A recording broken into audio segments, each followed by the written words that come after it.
स्वामी जी, थोड़ा पारिवारिक सिस्टम पर बात करते हैं कि हमारा जो पारिवारिक सिस्टम है वो विश्व का सर्वोत्तम सिस्टम है। क्यों है? एक लड़के लड़की का एंगेजमेंट शादी होती है तो वो रिश्ते कई गुना मल्टीप्लाई हो जाते हैं। नाना ससुर, दादा ससुर, नानी सासू, दादी सासू, ननंद भुजाई, ये वो, जो कि अन्य देशों में नहीं मिलता है। और ऐसा कहा जाता है शादी एक जन्म का नहीं है, 7 जन्मों का बंधन होता है। ऐसा भी कहते हैं कि जब किसी लड़के लड़की का संबंध जोड़ दिया तो कहते हैं कि ये 7 जनरेशन तक चलता है। इतनी बड़ी गहन हमारी ये शादी ब्याह की प्रथा है। लेकिन आज का सिनेरियो देखो, लव मैरिज होती है और जो कोर्ट ने आजकल लागू किया है कि वो अपने साथ में लिविंग का भी अलाउ कर दिया है। और उसके अलावा जो है सब कुछ होने के बाद अच्छी तरह से लड़का लड़की पसंद करने के बाद भी 4 महीने, 6 महीने, 12 महीने डाइवोर्स हो गया और पति ने पत्नी को छोड़ दिया। लड़की अपने मायके जाके बैठ गई, जबकि इतना करोड़ों रुपए खर्च किए गए, इतनी छानबीन करके किया गया है। तो आखिर ये बहुत बढ़ता जा रहा है, इस पर रोक नहीं लगाई तो ये हमारा सिस्टम है, हमारी पारिवारिक व्यवस्था है, बदनाम हो जाएगी, व्यक्ति दुखी हो जाएगा और सुंदर सिस्टम है वो फेल हो जाएगा आने वाले जनरेशन के लिए। इससे सुंदर सिस्टम दुनिया में कहीं नहीं, ये प्रूव हो चुका है। तो स्वामी जी, इस सिस्टम को पुनर्स्थापित करने के लिए, वैसा ही बनाए रखने के लिए अध्यात्म विज्ञान की दृष्टि से क्या सॉल्यूशन है, ताकि कि ये सारी चीज़ें पैदा ही क्यों हो? पहले सोच समझ के की जाए, और करते भी है फिर भी पैदा क्यों हो रही है? जय सच्चिदानंद। आप सबको, सभी श्रोताओं को मेरा नमस्कार। सबसे बड़ी बात यह है कि भारतवर्ष की जो हमारी सामाजिक जीवन जीने की जो पद्धति थी वो बहुत श्रेष्ठ थी, सर्वश्रेष्ठ थी, और पूरी दुनिया में उसकी प्रशंसा आज भी हो रही है। संयुक्त कुटुंब, संयुक्त कुटुंब के अंदर एक दूसरे की मर्यादा थी और सभी लोग घर के पूरे परिवार में कामकाज करते रहते थे। भले ही कभी कभी संघर्ष भी होगा, अलग अलग व्यक्तियां हैं, दिमाग अलग अलग है, फिर भी साथ में रहने से बहुत सारे तनाव का जो प्रॉब्लम आता है वो नहीं रहेगा, क्योंकि कोई ना कोई काम घर में होता ही रहेगा, करता ही रहेगा। आपको कहीं बीमार हो, कहीं बाहर जाना है, कभी छुट्टी लेना है तो आप कर सकते थे, क्योंकि इतना बड़ा परिवार में 1-2 व्यक्ति बाहर जाएगा तो कोई फर्क नहीं होगा। और दूसरी बात, बड़ा परिवार में पैसा भी कम लगता है, क्योंकि वही पुरानी हवेली में सब लोग साथ में रहते हैं और रात को एक कमरे में सो जाते हैं, और दिन में तो सब वही एक किचन होता है, ड्राइंग रूम भी एक होता है। तो उसमें क्या होता है, खर्चा बहुत कम होता है। अगर घर के अंदर 5-7 लोग कमाते हैं और फिर एक ही किचन में खाना खाते हैं तो एक्सपेंस बहुत कम होता है। दूसरी बात, अगर 5-10 व्यक्ति कोई गेस्ट आ जाएंगे तो भी तकलीफ नहीं होगा बड़ी फैमिली में। तीसरी बात और सबसे इम्पोर्टेंट बात यह है कि अगर 5 साल का बच्चा ऐसे 20-25 व्यक्तियों के परिवार में रहेगा तो मैं समझता हूँ अगर 20-25 साल की उम्र हो जाएगी तो वो इतना मैच्योर हो जाएगा, क्योंकि घर में ही 25 प्रकार की खोपड़ी के साथ वो टकरा के सेट हो गया है, how to adjust with each other.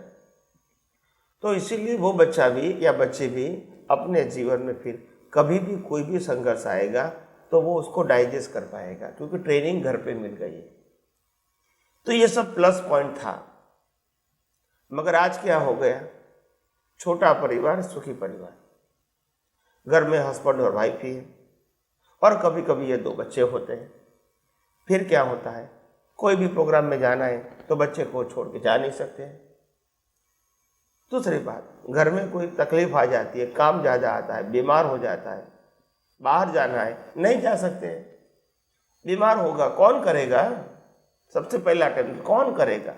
मेरे घर का काम कौन करेगा? खाना पीना, साफ सफाई, कपड़ा लत्ता, बर्तन वगैरह कौन करेगा? दूसरी बात, यह सब कुछ होते हुए भी बच्चे को कोई प्रकार की ट्रेनिंग नहीं मिलती है घर के अंदर, क्योंकि माँ बाप दोनों जॉब करते हैं और बच्चा पढ़ाई करता है। फिर वो माँ बाप भी जॉब करके आएंगे, फिर घर का काम संभालेंगे, ये करेंगे, वो टायर्ड हो जाएंगे। तो बच्चे के लिए वो संस्कार देने का वो अटेंशन नहीं दे पाते। तो इसीलिए बहुत सारे वीक पॉइंट है छोटा परिवार में। और दूसरी बात क्या होती है, छोटा परिवार जो होता है तो उनकी सोच क्या होती है, छोटी होती है, क्योंकि ज़्यादातर वो संघर्ष नहीं करते, तो इस प्रकार का जीवन जीने का माहौल बन गया। अभी उसके परिवार में अगर 2-3 व्यक्ति आती है तो वो उनके लिए भारी बन जाता है, क्योंकि वो इतना लोड नहीं ले पाते हैं अकेले होने के नाते। तो पैसा भी इतना कम लगता, पैसा भी के हिसाब से वो उसको भारी पड़ता है और काम के लिए हिसाब से भी उसको भारी पड़ता है, और बच्चे को ट्रेनिंग भी नहीं मिलती है। तो मैं समझता हूँ हमारे भारतवर्ष की जो संयुक्त कुटुंब की जो सुविधा है, व्यवस्था है, जो सदियों से चली आई है, उसमें हम कितना कारगर होते हैं। तलाक का भी बोले, तलाक है, तलाक क्यों होते हैं उस पर? हाँ, तो कारगर होते हैं। तो इस प्रकार के, अगर उस प्रकार के बड़े फैमिली में रहेंगे तो इतने सारे प्रॉब्लम जो दिख रहे हैं वो नहीं होंगे। दूसरा एंगल कहेंगे तो छोटे परिवार में तलाक होता है, क्योंकि छोटे परिवार में कोई ऐसा मुखिया नहीं है जो दोनों के ऊपर वॉच कर रहा है और दोनों को गाइड कर रहा है और दोनों को एश्योरेंस दे रहा है। ऐसा कोई व्यक्ति नहीं है। और दोनों व्यक्ति अपने अहम से पढ़ी लिखी है, पैसा कमाती है, और छोटी छोटी बातों में अहंकार टकरा जाता है, क्योंकि दोनों एजुकेटेड है और दोनों पैसा कमाते हैं। तो एक दूसरे की क्यों सुनेगा, ऐसा दिमाग में आ जाता है कि मैं भी पढ़ाई किया, आपने भी किया, कि मैं भी जॉब करके पैसा लाती हूँ, आप भी लाते। तो उसमें क्या होता है, अहंकार का टकराव हो जाता है। और अगर ये टकराव लंबा चलता है तो फिर तलाक हो जाता है। तो इसीलिए हमारे समाज में ऐसी परिस्थितियां क्यों आई? Because of this reason. पढ़ना लिखना कोई गलत बात नहीं है और पैसा कमाना भी गलत नहीं है, मगर पढ़ना लिखना और पैसा कमाने के साथ अगर हम संयुक्त कुटुंब में रहते हैं तो मैं समझता हूँ सबके लिए अच्छा है। भले ही अपना बेडरूम सबको अलग अलग मिले, मगर खाने का एक होना चाहिए, एक ही जगह होनी चाहिए, और ड्राइंग रूम एक होना चाहिए, ताकि कोई भी व्यक्ति आ जाए तो समा जाएगी और बच्चे की ट्रेनिंग हो जाती है, और कभी अकेलापन महसूस नहीं होगा, और कभी कोई व्यक्ति अतिथि के रूप में परिवार में आती है तो भी वो एडजस्ट हो जाएगी। तो इसलिए मैं मानता हूँ कि तलाक की भी बात करेंगे तो अगर संयुक्त कुटुंब होगा तो एकदम से ऐसा नहीं सोचेंगे, क्योंकि बहुत सारे घर में परिवार में होते हैं तो जिसमें समाधान मिल जाता है, और एक प्रकार की ऐसा लगता नहीं है कि वो परिवार से बाहर निकल जाए। हो सकता है कि थोड़ा बहुत संघर्ष रहता है, मगर वो एडजस्ट हो जाता है परिवार के साथ रहेगा तो, क्योंकि एक दूसरे को बता के समझ सकते हैं। मगर जब दोनों ही व्यक्ति किसी को बताने का स्कोप ही नहीं है तो फिर क्या करेंगे, और फिर मन में फिर चक्कर चलते रहते हैं, और फिर लगता है कि नहीं अभी मेरे को बैर नहीं होता है तो मैं अलग हो जाऊँ। तो ऐसा होता है। तो मैं समझता हूँ कि इस प्रकार की व्यवस्था में हम संयुक्त कुटुंब के लिए सोचें वो बहुत अच्छी बात है। विभक्त कुटुंब नहीं, संयुक्त कुटुंब, और उसमें ही सबकी भलाई है, परिवार की भी, परिवार के सभी सभ्यों की भी। और जितना साथ में रहता है तो स्ट्रेंथ बहुत होती है।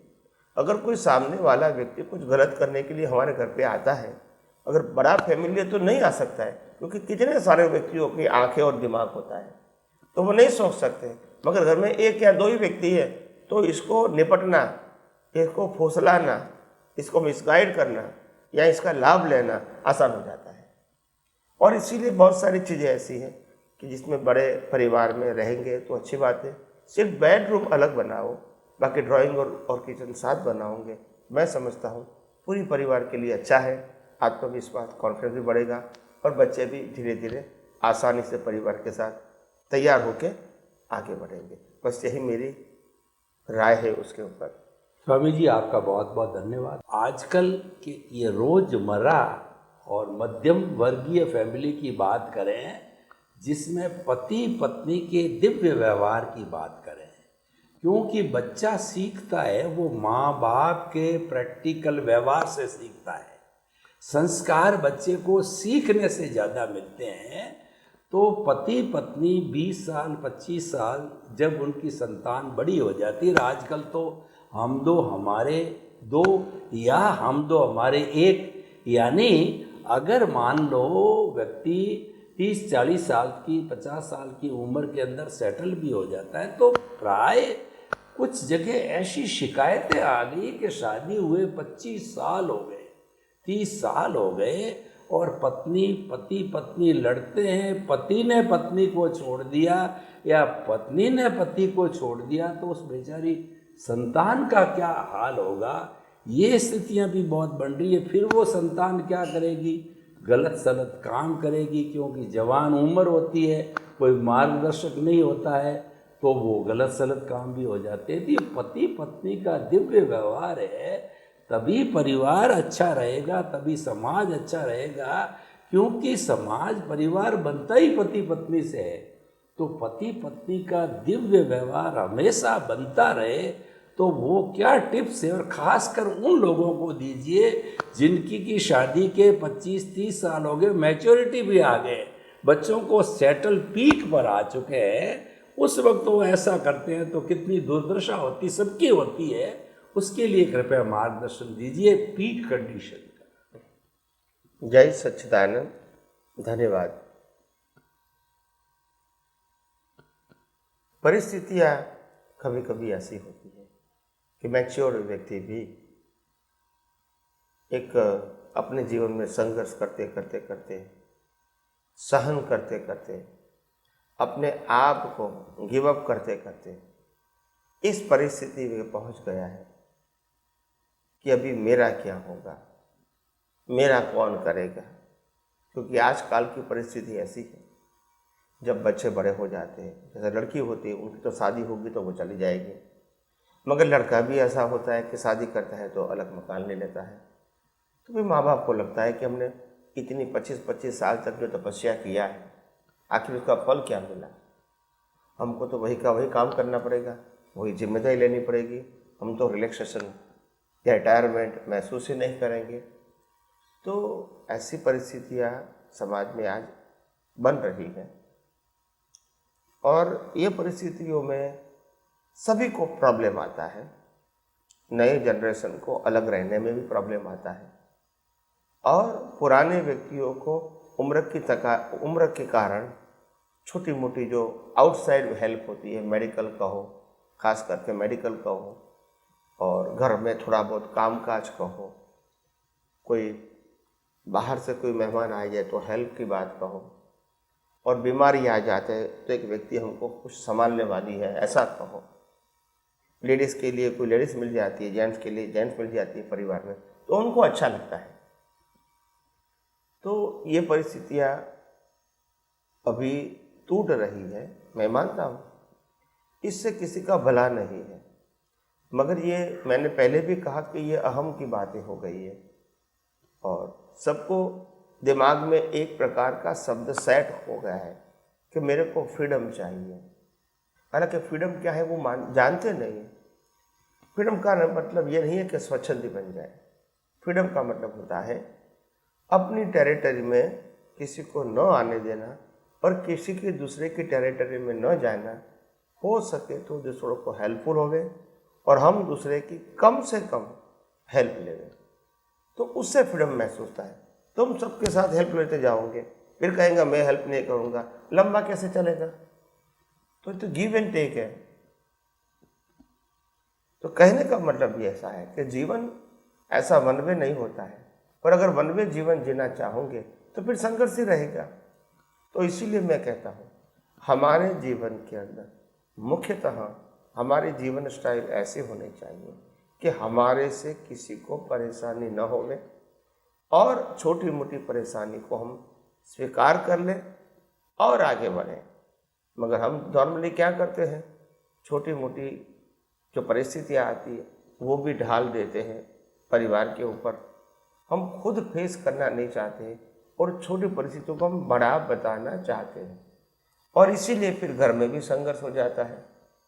जैसे बीवी को या पत्नी को 60 साल हो गया है और अभी वही रूटीन काम हर रोज़ कर रही है, फिर 60 साल की उम्र में वो सोचेगा कि बच्चे की शादी हो गई, बच्चा की भी शादी हो गई, हम तो वही के वही रहेंगे, तो हमको शांति कब मिलेगी, राहत कब मिलेगी।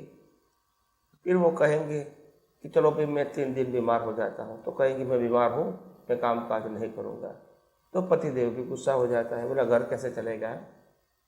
तो ये सब बहुत सारी परिस्थितियाँ जीवन में आती है प्रैक्टिकली, और इसीलिए तो उसका उत्तम उपाय ये है कि संयुक्त कुटुंब में रहो, यही आपके लिए अच्छा मार्गदर्शन है। और दूसरी बात, जो एक मैच्योर एज के ऊपर जो प्रॉब्लम आता है, तो या फिर आप फिजिकली एंड मेंटली अपने आप को हर समय 70-80 ईयर्स तक भी स्वस्थ रखने की फिजिकली मेंटली कोशिश करो, तो हो सकता है कि आपको संघर्ष नहीं लगेगा। मगर आपकी फिजिकली और मेंटली और इकोनॉमिकल कंडीशन अच्छी नहीं होगी और आपकी उम्र हो गई है, तो और तनाव महसूस करोगे। तो बेटर हम युवानी में व्यवहार करते करते भी थोड़ा सेविंग करें फॉर फ्यूचर, और पैरेलल हम अपना स्वास्थ्य भी बनाए रखें, और मानसिक कॉन्फिडेंस, सेल्फ कॉन्फिडेंस, आत्मविश्वास, वो भी जीवन जीने के साथ बना रहे, भले ही उम्र सीनियर सिटीजन हो गई है फिर भी, ताकि हम अपने जीवन के अंदर आज आसानी से आगे बढ़ सकते हैं। क्योंकि आम लोग तो इस प्रकार का जीवन जीते हैं। वो कैसा जीते हैं? अपेक्षा वाला। तो मैं कहता हूँ माँ बाप को भी बहुत सारी अपेक्षा जीवन में नहीं रखनी चाहिए, और हो सकता है कि बच्चा या बच्ची सेवा करे, न भी करे तो भी हमको सेल्फ सफिशिएंट कैसे हो सकते हैं 70-80 ईयर्स तक, इतना तो हमको सीख लेना चाहिए, ताकि फिर उम्र होने के बाद अगर हमने पहले से प्रैक्टिस नहीं किया और पहले से जागृति नहीं रखी, तो बाद में फिर जो दिक्कत आएगी उस उम्र में हमको बेरेबल नहीं होगी। तो उसके लिए पहले से ही सोच कर प्रिपरेशन करना पड़ेगा कि हम 60 साल के बाद भी अगर 20-25 साल जीते हैं तो अकेले भी जीना है तो किस प्रकार से आसानी से जी सकें, इतना फिजिकल फिटनेस, मेंटल स्ट्रेंथ और इकोनॉमिकल कंडीशन अच्छी होनी चाहिए। ये सब पहले सोचना चाहिए। तो बस यही मेरी राय है कि ये आध्यात्म विज्ञान के माध्यम से आप, हो सकता है कि आपको ये सोच काम में आए अपने जीवन में, और अपना खुद का जीवन शांत और मधुर और संयममय बनाए। यही मेरी आप सबको शुभकामना। स्वामी जी आपका बहुत बहुत धन्यवाद। स्वामी जी, जीवन सफल तब है जबकि हमारा ज्ञान दर्शन मैच्योर होता रहे।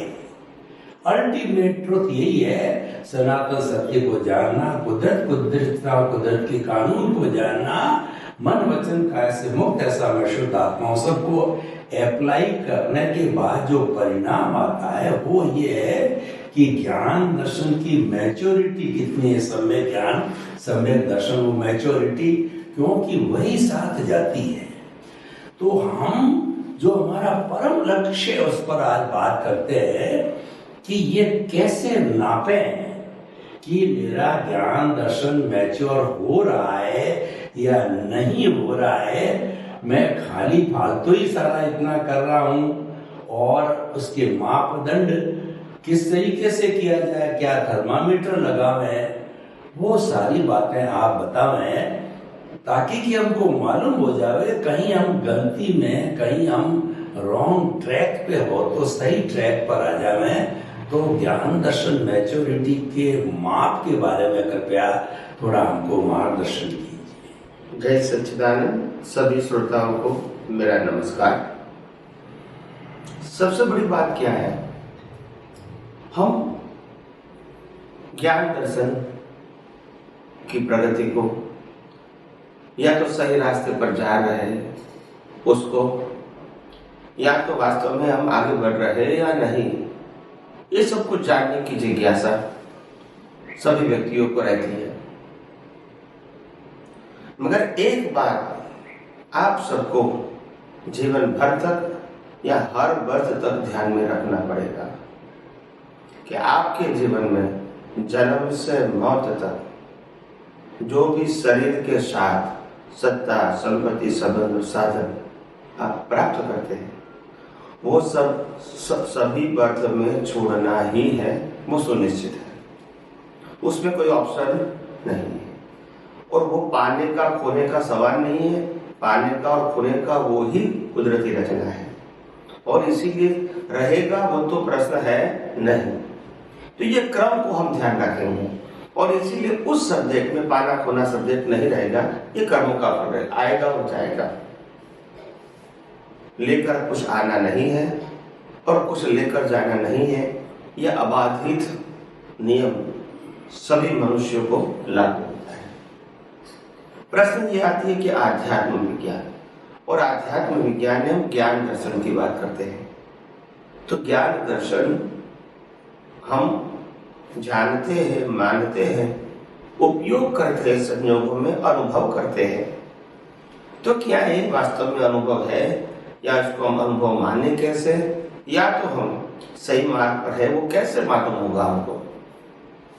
तो सिंपल बात यह है कि अगर आप आध्यात्म में ज्ञान दर्शन का या सम्यक ज्ञान सम्यक दर्शन का उपयोग करोगे तो सबसे पहली बात, सबसे पहला बेनिफिट आपको ऑन द स्पॉट होगा कि मैं मन वचन काया से मुक्त ऐसा शुद्धात्मा हूं। यानी सबसे पहला लोड तो वहां खत्म हो गया कि मेरे को हो रहा है, मेरे को करना है, मेरे को भुगतान हो रही है, मैं सफल हुआ, मैं असफल हुआ, ये सब्जेक्ट पहले 50% निकल जाएगा, क्योंकि मैं मन वचन काया और उनकी अवस्था से मुक्त ऐसा शुद्धात्मा हूं। दूसरी बात कि दूसरा हमने देखा कि मन वचन काया के अलावा मन वचन काया की जो अवस्था है, मैं तो शुद्धात्मा हूं, मगर ये मन वचन काया उनकी अवस्था क्या है, उनको जो संजोग मिला है अच्छा बुरा, वो क्या है? तो वो कुदरती रचना है। और कुदरती रचना क्यों बनी? वो कर्मों के भुगतान के लिए बनी है। जैसा कर्म किया वैसा कुदरत हमको कर्मों के भुगतान के संजोग देंगे। तो उसमें हमारे पास कोई फ्रीडम नहीं है। तो अगर आपने कुदरती रचना देखा तो फिर रागद्वेष नहीं होगा, वो भी आपकी अनुभूति होगी, और मन वचन काया से मुक्त रहोगे तो शुद्धात्मा पद में रहे, वो भी आपकी ही अनुभूति होगी। दूसरी बात, ऐसे उपयोग करते करते आप जितना जितना अज्ञान को नाश करोगे आपकी दृष्टि में से, इतना इतना आपका डेवलपमेंट बढ़ेगा, क्योंकि आप सनातन सत्य का उपयोग करते हैं, रिलेटिव सत्य का उपयोग नहीं करते हैं, और आपका गोल भी है आत्मा की अनुभूति, संसार की कोई विनाशी चीजों की प्राप्ति, वो आपका गोल नहीं। इसीलिए आपका डेवलपमेंट बढ़ेगा। डेवलपमेंट बढ़ेगा तो आप नेक्स्ट टाइम ज्यादा से ज्यादा भारी संयोगों में, भारी का मतलब होता है हल्के से मध्यम और हाई लेवल का राग द्वेष वाले संयोगों में भी, बिकॉज ऑफ योर मैच्योरिटी, आप विज्ञान का उपयोग कर सकोगे, क्योंकि आपने आपका डेवलपमेंट आपने उपयोग करके बढ़ाया। तो इसीलिए आसानी से कोई भी संयोग में सम्यक ज्ञान सम्यक दर्शन का उपयोग कर सकोगे, और वो करोगे तो तुरंत अनुभूति होगी कि ये जो कुछ हो रहा है न मैं कर रहा हूँ और न मेरे में हो रहा है, ये जो कुछ भी हो रहा है वो प्रकृति में हो रहा है और कुदरत करवा रही है, और मैं उससे मुक्त चेतन अविनाशी और अनंत शक्ति वाला ऐसा मैं शुद्ध आत्मा हूं। तो जैसे जैसे आपका डेवलपमेंट बढ़ेगा वैसे वैसा आपको आदि व्याधि और उपाधि में समाधि महसूस होगी। कर्ता भाव, मालिक की भाव दृष्टि से धीरे धीरे खत्म हो जाएगा, ये भी आपको अनुभव में आएगा। और जैसे जैसे कर्ता भाव मालिकी भाव खत्म होगा, पैरेलल आपकी दृष्टि में भीख और भय भी खत्म हो जाएगा। तो ये सब प्रक्रिया बनती रहेगी, और ये प्रक्रिया बनती है तो हम आपको समझना है कि आप राइट ट्रैक पर हैं। दूसरी बात, भीख और भय तो नहीं रहेगा, मगर सबसे बड़ी बात यह है कि ये विकास करते करते करते आपको आत्मविश्वास, आत्मा के प्रति का विश्वास बहुत बढ़ जाएगा, और धीरे धीरे आप मन वचन काया ओज की अवस्था और 5 इंद्रियों से अनुभव में आती पूरी सृष्टि के ऑब्जर्वर बन जाओगे, सफरर नहीं बनोगे। और जब ऑब्जर्वर बनोगे, सफरर नहीं बनोगे, तनाव नहीं महसूस करोगे, तो आप और ज्यादा विज्ञान समझने की, उपयोग करने की, अनुभव करने की कोशिश करोगे, क्योंकि आपके पास एनर्जी सेव है। ज्यादातर अज्ञानियों को या रिलेटिव सत्य वाले को 5 इंद्रियों के माध्यम से जो ज्ञान प्रकट होता है उसमें उनकी एनर्जी कंज्यूम हो जाती है। मगर आप यहाँ सम्यक ज्ञान और सम्यक दर्शन का उपयोग करते हैं और रिलेटिव सत्य की हर अवस्था को सिर्फ कुदरती रहता देखते हैं, तो आपकी एनर्जी वेस्ट नहीं होगी, क्योंकि आपको और डिटेल में पढ़ना ही नहीं है। तो फिर पढ़ोगे तो एनर्जी वेस्ट होगी ना। So you are the observer, as a observer ये जो हो रहा है वो सिर्फ और सिर्फ कुदरती रचना ही है। हमको डिटेलिंग में जाने की जरूरत नहीं है, क्योंकि ये जो भी संयोग आते हैं वो अपने आप खत्म हो रहे हैं। क्यों डीप में जाते हो? इस नहीं हुआ, खत्म हो रहा है।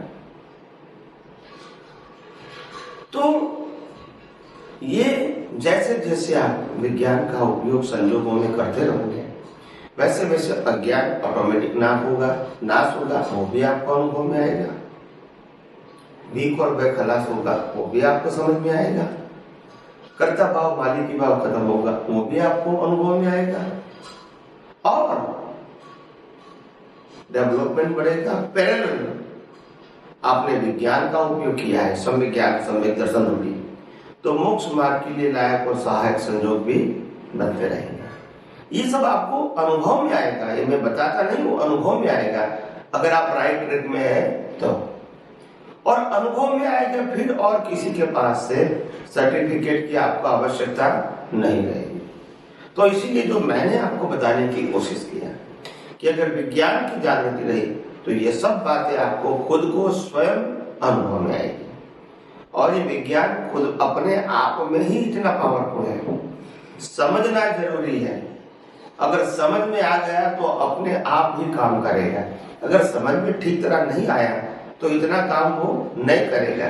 मगर समझ में आ गया तो विज्ञान ही इतना पावरफुल है, आपके सभी प्रश्नों को वो मिटा सकते हैं, यानी परमानेंट सॉल्यूशन दिला सकते हैं।